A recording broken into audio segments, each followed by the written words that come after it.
How did today feel? I mean, were you tired from yesterday?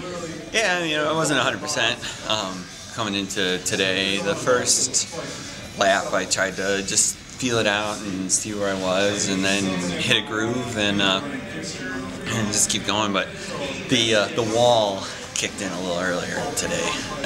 When did it kick in?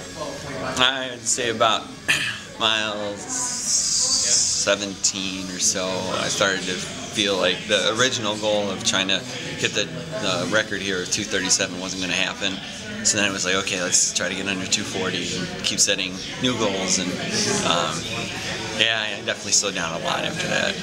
You know, in a typical marathon, you would be able to look for different landmarks, you'd have different stuff. This one, you just keep seeing the same thing. Was that harder? Was it different? Was it easier? I think it was easier because of all the people that were there that I knew, and I got to see them all the time, and knowing that I had water and Gatorade anytime I wanted, and food anytime I wanted. So it made it a little bit easier. It wasn't like, oh God, I can't wait till the next water station and I don't know where it is. And it made it a little easier.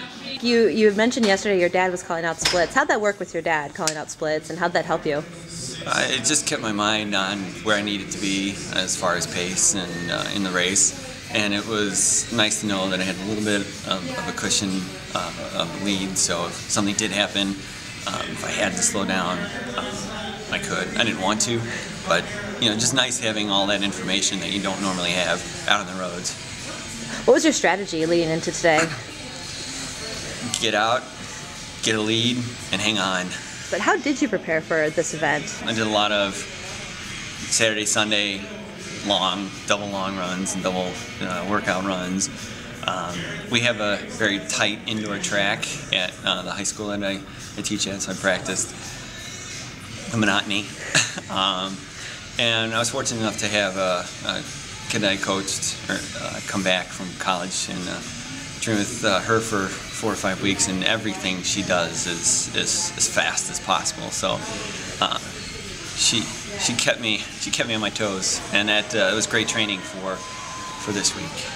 Running in general. A lot of people see, well, I'm just out there putting in miles, and that can get boring. But running is what you make of it, and I don't care where I'm running. It's still fun to me. What's next for you? Yeah, my next major race is in May. I'm doing the USATF National Championship 24-hour run. It's a race where you have 24 hours to get as many miles as you can, and whoever has the most at the end is the winner. And I've never done anything like that before. Training's going to start picking up for that, and I'm excited just for the challenge.